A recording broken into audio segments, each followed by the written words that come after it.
मैं आपको एक बात बताऊं, एक सुच्ची बात बताता हूं, मेरी बात ध्यान से सुनना। आप में से बहुत सारे लोगों को डर लगता होगा, नो डाउट, न्यूमेरिकल होती ही चीज ऐसी, लेकिन एक बात बताऊं, न्यूमेरिकल में सारे न्यूमेरिकल पहली बात तो डरावने नहीं होते।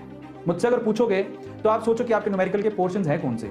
एक तो सॉल्यूशन चैप्टर है, एक सॉलिड स्टेट है, इसके अलावा एक इलेक्ट्रोकेमिस्ट्री है, फिर केमिकल काइनेटिक्स है, बस 4 ही तो चैप्टर हैं। उनमें से सबसे आसान न्यूमेरिकल आते हैं सॉल्यूशन चैप्टर के, और फिर सॉलिड स्टेट के भी ठीक ठाक होते हैं, ईजी होते हैं, और सबको पता है कि सॉलिड स्टेट में से सवाल कहाँ से आएगा। सबसे हार्ड न्यूमेरिकल थोड़े से होते हैं इलेक्ट्रोकेमिस्ट्री के और केमिकल काइनेटिक्स के, और केमिकल काइनेटिक्स में अगर आप फर्स्ट ऑर्डर निकालना सीख लेते हो तो वो भी न्यूमेरिकल आसान हो जाते हैं। लेकिन फिर भी मैं आपसे कहूंगा कि आप जरा सोचो कि टोटल 45 क्वेश्चन आएंगे, और उसमें से मैं आपको पहले बता चुका हूं कि ऑलमोस्ट 45 क्वेश्चन में से आपको 12 क्वेश्चन के करीब फिजिकल के मिलेंगे। फिजिकल केमिस्ट्री आपको लगता है कि 12 के 12 न्यूमेरिकल होंगे? अगर आप पूरे केमिस्ट्री के पेपर को पिछले 15 सालों के आप निकालो पेपर, आप पिछले 15 सालों के पेपर निकालोगे तो आप मुश्किल से आप लोग पाओगे कि उस पूरे जितना भी पेपर है उसके अंदर 5 से लेके 8 न्यूमेरिकल है।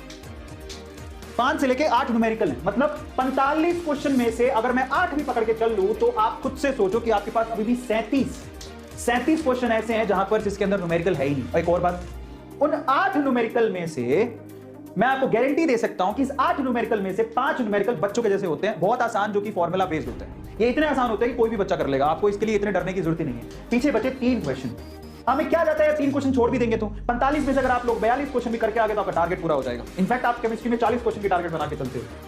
समझ में आ गया? तो इतना डरो मत। और मैं आपसे कहता हूं कि अगर आपको लगता है 2-3 सवाल टफ होते हैं तो आप टफ में अपना समय क्यों बर्बाद करते हो? बेटर क्या है? बेटर स्ट्रेटजी ये है कि आप इजी सिंपल न्यूमेरिकल करके जाओ, क्योंकि 8 में से 5 सवाल आसान आएंगे, 3 सवाल हार्ड होंगे, और 3 सवाल के चक्कर में आप अपना दिमाग मत खराब करो। अपने आप से कहो कि हाल फिलहाल मैं अपना सिलेबस पूरा करूंगा और मुझे एक्चुअली एक चीज का पता होना चाहिए, टफ न्यूमेरिकल छोड़ दो। और बात बता देता हूं, ध्यान से सुनना, अगर आपको किसी क्वेश्चन में 20 सेकंड से ज्यादा लग रहा है, इसका मतलब आप उसे छोड़ सकते हैं।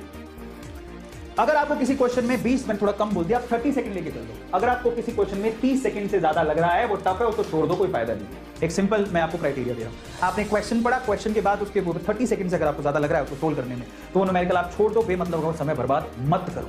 क्योंकि आप खुद सोचो, नीट एग्जाम में अगर आपको पता होगा तो नीट एग्जाम में टोटल आपका 3 घंटे होते हैं, मतलब 180 मिनट होते हैं। 180 मिनट में आपको 180 क्वेश्चन ही करने होते हैं, मतलब हर एक क्वेश्चन के लिए 1 मिनट आप लोगों को दिया जाता है, और उसमें से भी आपको पता है कि 20 मिनट आपको फॉर्मेलिटीज वगैरह में जाते हैं। तो ऑन एन एवरेज अगर आप देखोगे तो आपको हर एक सवाल के लिए ऑलमोस्ट 40 सेकंड से 50 सेकंड का समय है, लेकिन उसमें भी फिजिक्स के अंदर थोड़ा समय ज्यादा देना पड़ता है। तो मैं आपसे कहूंगा कि केमिस्ट्री के अंदर आप दिमाग बना के चल लो कि मेरे को 45 क्वेश्चन एनी हाउ 45 क्वेश्चन मुझे 20 मिनट में खत्म करने हैं।